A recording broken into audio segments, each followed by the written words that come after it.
Avoidant attachment is not coldness, it is memory shaped into behavior. It begins quietly in early emotional experiences where closeness felt unpredictable, overwhelming, or unsafe. When a child learns that expressing need leads to disappointment, intrusion, or misunderstanding, the psyche adapts. It builds distance as protection. Over time, self-reliance becomes more than a skill, it becomes identity. The avoidant individual grows into someone who trusts their own independence above all else. They become composed, competent, and inwardly contained. Yet beneath this structure lies a history of self-preservation. Their emotional restraint is not a rejection of others, but a shield against vulnerability. To understand avoidance, one must look beyond behavior and see the architecture of survival beneath it. As this pattern matures, it forms a distinctive rhythm in relationships. Avoidants value space because space once equaled safety. Emotional intensity can feel intrusive rather than comforting. When someone moves too quickly toward intimacy, the avoidant may withdraw, not out of lack of care, but out of instinct. Their nervous system associates closeness with the risk of losing autonomy. They are often misunderstood as indifferent or detached, yet internally they are assessing whether connection will cost them their inner balance. Independence becomes sacred because it preserved their stability in the past. This is why they do not open easily. Trust, for them, is not built through dramatic gestures, but through quiet consistency. They must feel that closeness will not erase who they are. Despite appearances, avoidants are capable of deep emotional attachment. In fact, they often feel intensely but struggle to express it openly. They process emotions internally, analyzing before revealing. Their love language may be subtle: reliability, shared silence, practical support. Because vulnerability once carried risk, they learn to contain their feelings rather than display them. This containment can create distance in relationships, yet it also means that when they choose to open, it is intentional. They do not bond casually. Every step toward intimacy requires inner negotiation. When someone respects their boundaries and allows connection to unfold naturally, the avoidant begins to feel something unfamiliar yet steady, safety without pressure. Understanding avoidant attachment requires patience and psychological insight. It is not about forcing openness, but creating an environment where openness feels voluntary. The avoidant heart does not respond to pursuit or emotional urgency. It responds to steadiness, respect, and emotional maturity. When they sense that their independence is honored rather than threatened, they gradually lower their guard. The walls they built were never meant to imprison love. They were meant to protect the self. When protection is no longer necessary, connection becomes possible, and in that moment, the avoidant does not lose themselves. Instead, they discover that closeness and autonomy can coexist. Independence is the language through which avoidants understand safety. It is not simply a preference for solitude, it is a deeply ingrained orientation toward the world. Early in life, they often learned that relying on others led to discomfort, misunderstanding, or emotional overload.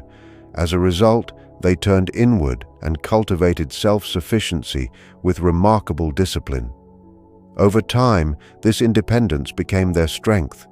They solve their own problems, regulate their own emotions, and rarely ask for help. To the outside observer, this appears admirable and composed. Yet beneath this self-containment lies a quiet vigilance. They fear that too much closeness may blur their boundaries, that emotional demands may consume their inner space. Independence is not arrogance, it is preservation. It is the structure that keeps their inner world intact. Alongside this devotion to autonomy lives an unspoken fear of emotional engulfment. Engulfment, for the avoidant, is the experience of being absorbed into another person's expectations, moods, or needs. It feels like losing control of one's inner equilibrium. When someone expresses intense attachment too quickly, the avoidant may experience subtle panic. Their instinct is not to confront, but to retreat. Distance restores balance. They may withdraw physically or emotionally, seeking familiar ground where they can breathe freely again. This reaction is often misunderstood as rejection, yet it is more accurately a reflex against perceived invasion. They are not fleeing intimacy itself. They are fleeing the fear of losing themselves within it. This dynamic creates an internal conflict. The avoidant does desire connection, but only if it does not threaten autonomy. They want to be understood without being managed, loved without being confined, close without being controlled. The paradox is that they must feel free in order to stay. When they sense subtle pressure to merge identities or to constantly share every emotional fluctuation, resistance rises. However, when they encounter someone who respects boundaries and maintains their own individuality, something softens. They realize that intimacy does not have to mean disappearance. It can mean standing beside another while remaining whole. To engage an avoidant heart requires emotional steadiness rather than intensity. They respond to calm presence, to relationships that allow space as well as closeness. When they are not rushed, they begin to approach voluntarily. They test the waters slowly, revealing thoughts and feelings in measured ways. As trust grows, the fear of engulfment decreases. They discover that connection can coexist with independence. In that discovery, something profound occurs. The avoidant no longer sees intimacy as a threat to identity, but as an extension of it. And when that balance is achieved, their commitment becomes deliberate and enduring, rooted not in obligation but in chosen closeness. Avoidants rarely trust, not because they lack the capacity for faith in others, but because trust to them is sacred and irreversible. In their inner world, trust is not a casual offering, it is a structural surrender. Once given, it cannot easily be reclaimed without consequence. This is why they observe carefully, sometimes from a distance that feels puzzling to others. They study patterns, consistency, emotional stability. They do not respond to grand promises or dramatic confessions. Instead, they watch for reliability in small moments. Does the other person remain steady when emotions rise? Do they respect silence without interpreting it as rejection? For the avoidant, trust begins quietly, built on repeated experiences of safety rather than intensity. Because their emotional boundaries are strong, the process of opening feels significant. Each personal disclosure is measured. Each vulnerability carries weight. They may test connection indirectly, perhaps by pulling back slightly to see whether the other person reacts with pressure or patience. These subtle tests are rarely conscious strategies.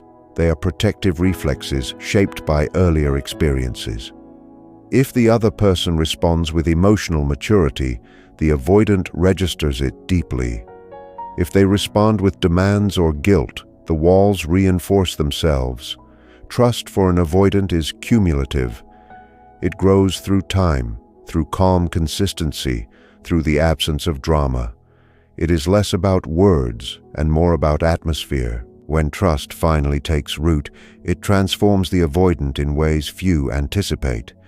Beneath their composed exterior lies a depth of loyalty that is rarely displayed publicly. Once they decide someone is safe, they do not fluctuate easily. Their commitment becomes steady and enduring. They may not express affection in extravagant ways, but their presence becomes reliable. They show care through actions, through being there when needed, through honoring promises quietly.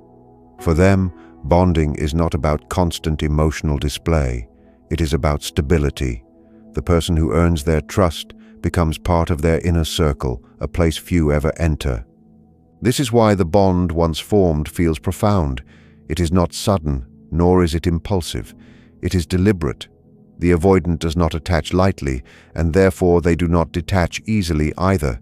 Their depth reveals itself gradually, like a landscape emerging at dawn.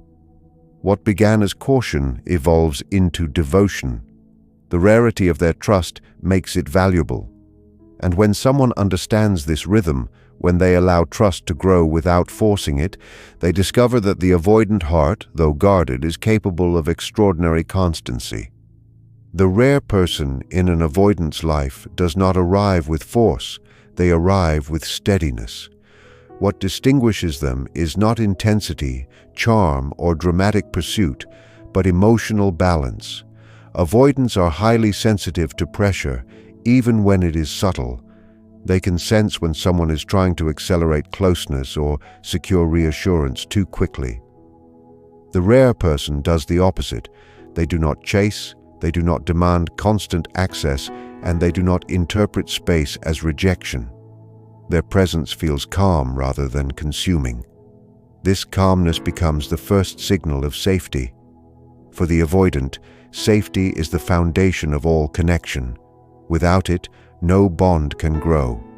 With it, something long guarded begins to soften. Psychological safety for an avoidant means being allowed to exist without performance. It means not having to constantly explain their need for solitude or defend their slower pace of emotional expression. The rare person understands that silence is not hostility and distance is not abandonment. Instead of reacting with anxiety, they respond with patience. This response interrupts the avoidant's expectation of conflict. Gradually, the avoidant begins to relax. They notice that their independence is not being challenged. They realize they are not being evaluated or measured against someone else's emotional timeline. In this atmosphere, vulnerability no longer feels dangerous. It feels voluntary. What makes this connection powerful is the absence of pressure. Many relationships attempt to secure closeness through urgency, frequent reassurance, or emotional intensity. The rare person does not rely on these strategies. They maintain their own individuality and emotional regulation. They do not lose themselves in pursuit, nor do they attempt to control the avoidance rhythm. This balance communicates strength. The avoidant senses that this person does not need to dominate or merge identities to feel secure. And because there is no threat of engulfment, trust grows more naturally. The bond forms not from demand, but from mutual respect. Over time, the avoidant recognizes something profound. They are not shrinking to maintain connection. They are not withdrawing to protect themselves. Instead, they are choosing to stay. The rare person becomes a stable figure in their inner world, someone who offers closeness without intrusion. This recognition is transformative. It challenges old beliefs that intimacy always requires sacrifice of self. In discovering that safety and connection can coexist, the avoidant opens in a way that is deliberate and enduring. The rare person is not special because they are perfect. They are special because they create space where the avoidant can remain whole while drawing near. Emotional patience is the quiet force that reaches the avoidant heart. It is not passive waiting, nor is it silent endurance. It is the disciplined ability to remain steady without demanding immediate closeness. Avoidants move toward intimacy slowly, often in ways that are subtle and easily overlooked. If someone attempts to hurry this process, even with good intentions, resistance rises almost instinctively. Their inner world is calibrated to protect itself from overwhelm. Emotional patience respects this rhythm. It understands that depth cannot be extracted, it must be invited. When patience replaces urgency, the avoidant no longer feels cornered. They feel observed without being pressured, valued without being pursued aggressively. This creates the first layer of trust. Patience also communicates emotional strength. The avoidant is highly attuned to whether someone can regulate their own feelings. If a partner becomes anxious, reactive, or demanding during moments of distance, it reinforces the avoidant's fear of engulfment. However, when someone responds to space with calm confidence, something shifts internally. The avoidant begins to see that closeness does not have to lead to chaos. Emotional patience says, without words, "I am secure enough to allow you your pace." That message carries more weight than constant reassurance. It demonstrates maturity and self-possession. And for the avoidant, maturity is deeply attractive because it reduces the risk of emotional instability. As patience continues, the avoidant gradually experiments with openness. They may share small pieces of their inner life, testing whether these disclosures will be handled gently. Each time their vulnerability is met with respect rather than intensity, their nervous system learns a new pattern. Connection begins to feel less threatening. They discover that they can retreat briefly without losing the relationship. This freedom paradoxically encourages them to return more willingly. Patience does not weaken the bond, it strengthens it by allowing it to develop organically.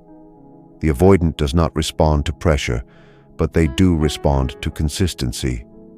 Over time, emotional patience becomes the bridge between distance and devotion. The avoidant realizes that they are not being rushed toward intimacy, nor are they being judged for their caution. They feel seen in their complexity rather than criticized for it. In this environment, their guarded nature begins to soften. They approach not because they are compelled, but because they feel safe. And when they choose closeness on their own terms, the bond that forms is deliberate and enduring. Emotional patience, therefore, is not merely a virtue, it is the key that quietly unlocks a heart long accustomed to standing alone. Avoidants bond through shared silence more than dramatic expression. In a world that often equates love with constant communication and visible intensity, their rhythm appears understated. Yet silence for them is not emptiness, it is space without threat. Many avoidants learned early that emotional intensity could feel overwhelming, so they grew comfortable in quiet observation. Words, especially charged ones, can sometimes feel intrusive. Silence, however, offers room to breathe. When they sit beside someone and feel no pressure to perform, explain, or reassure, they experience a rare form of peace. That peace becomes the soil in which attachment grows. It is not the loud declaration that moves them, but the calm presence that does not disturb their internal balance. Shared silence carries meaning because it respects autonomy. In silence, both individuals remain whole. There is no forced merging of emotions, no urgent demand for reaction. The avoidant senses that their inner world is not being invaded.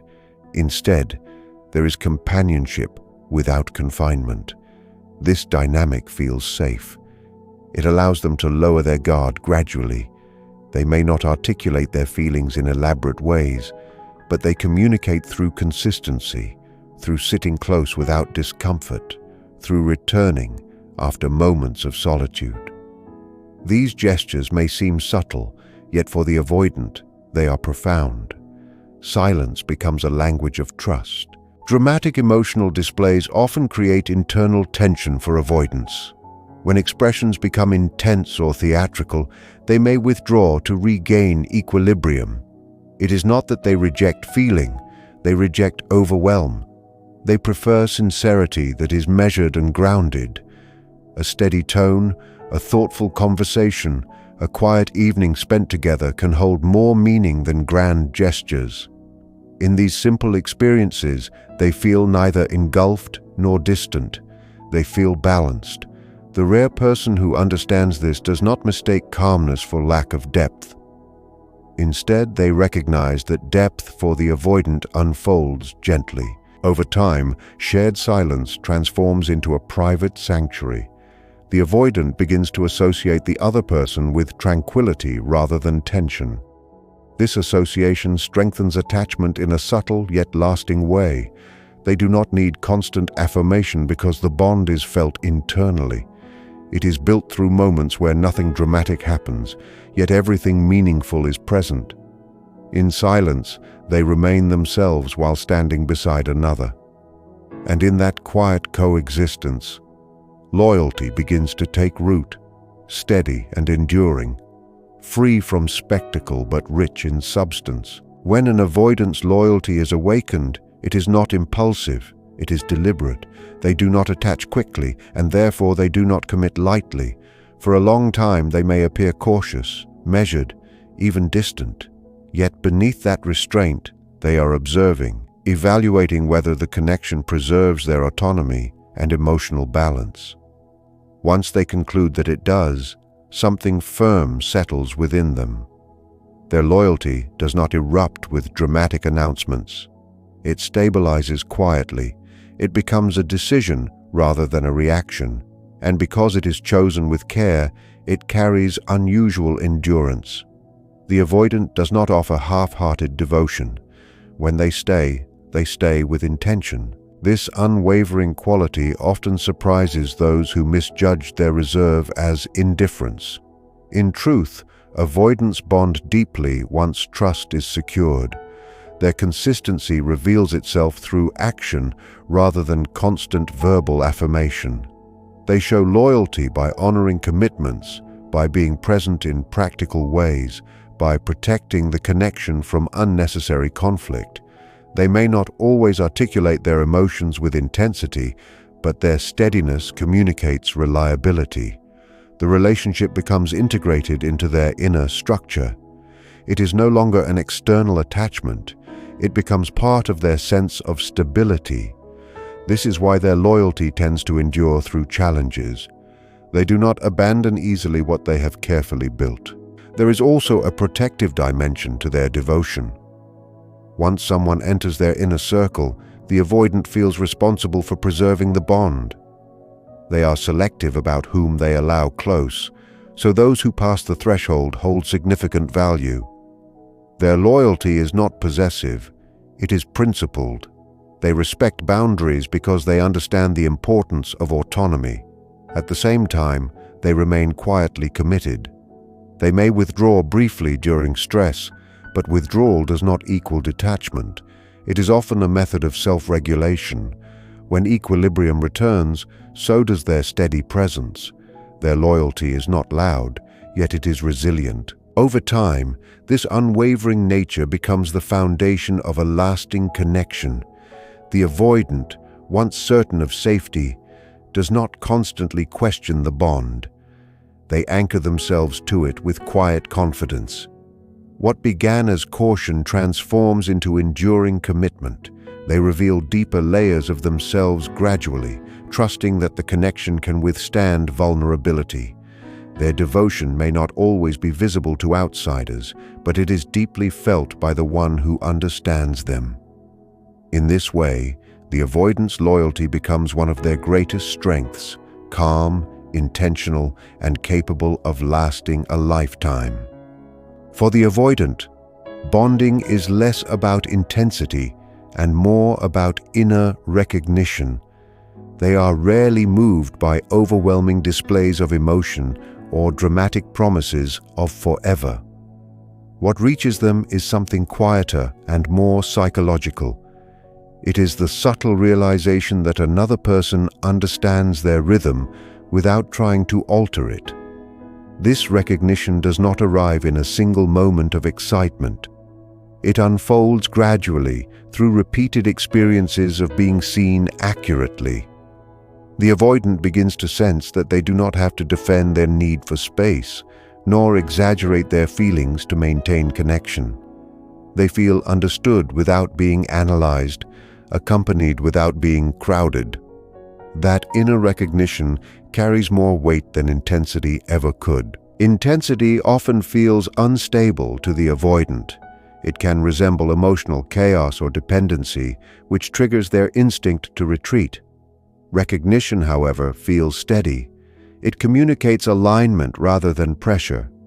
When someone mirrors their values of independence, emotional balance, and thoughtful expression, the avoidant experiences a quiet resonance. This resonance is not loud, but it is powerful. It feels as though two inner worlds acknowledge each other without collision. The avoidant does not need constant reassurance when recognition is present. They trust the bond because it feels coherent with their identity. There is no need to perform or transform. They remain themselves while connected. This form of bonding develops through shared understanding rather than dramatic milestones. Small gestures accumulate meaning. a calm conversation after a disagreement, a respectful response to distance, a steady presence during silence. These moments create psychological harmony. The avoidant recognizes not only safety but compatibility of temperament. They feel that the other person's emotional world does not threaten their own. That feeling is rare. And because it is rare, it becomes significant. The bond grows from a sense of mutual respect rather than emotional urgency. It is deliberate and measured, rooted in awareness rather than impulse. Over time, inner recognition transforms into lasting attachment. The avoidant no longer views closeness as a risk to autonomy. Instead, it feels like an extension of self that does not demand sacrifice. They remain grounded, yet connected. Their commitment deepens not because of heightened intensity, but because of sustained alignment. When recognition is present, they feel certain. And for the avoidant, certainty is more powerful than passion. It anchors them. It reassures them that the connection is built on understanding rather than expectation. In that certainty, they bond not out of need, but out of conscious choice. And such a bond tends to endure quietly and profoundly. For the avoidant, love is not a search for completion, but a negotiation with the self. Their greatest struggle is not with another person, but with the tension between longing and self-protection. They have learned to rely on their own inner resources, to regulate their emotions without leaning too heavily on others. This self-containment becomes both strength and barrier. When connection appears, it awakens a quiet desire for closeness, yet at the same time, it activates the old instinct to withdraw. The avoidant lives within this paradox. They want to move toward intimacy, but only if it does not dismantle the independence that defines them. Understanding this inner negotiation is essential. Their hesitation is not a lack of feeling. It is an attempt to preserve inner equilibrium. This internal conflict often remains invisible. Outwardly, the avoidant may appear calm, composed, even detached. Inwardly, however, they are assessing risk. They question whether opening up will lead to emotional dependence, whether closeness will create expectations they cannot sustain. Their mind works quietly, weighing each step toward vulnerability. They do not leap into attachment because they associate sudden immersion with loss of control. Instead, they inch forward carefully. Every moment of connection must pass through an internal filter. Does this feel safe? Does this respect my autonomy? Does this allow me to remain myself? If the answer is uncertain, distance becomes their refuge. Yet, there comes a point when the desire for meaningful connection challenges the old defenses. The avoidant begins to realize that constant self-protection can also become isolation. They may feel the limits of solitude, sensing that independence without companionship lacks warmth. This realization does not immediately dissolve their caution, but it opens a door. They begin to experiment with allowing someone closer, testing whether intimacy can exist without suffocation. The rare person who understands this process does not force the door open. They wait with steadiness, allowing the avoidant to approach voluntarily. When the avoidant resolves this inner negotiation, when they discover that connection can coexist with autonomy, the shift is profound. They no longer experience closeness as a threat to identity. Instead, they see it as a conscious choice that enriches rather than diminishes them. Their bond then becomes intentional, grounded in awareness rather than impulse. The struggle between longing and protection softens into balance. And in that balance, the avoidant does not lose themselves. They discover that they can remain independent while standing beside another, and this discovery transforms hesitation into enduring commitment.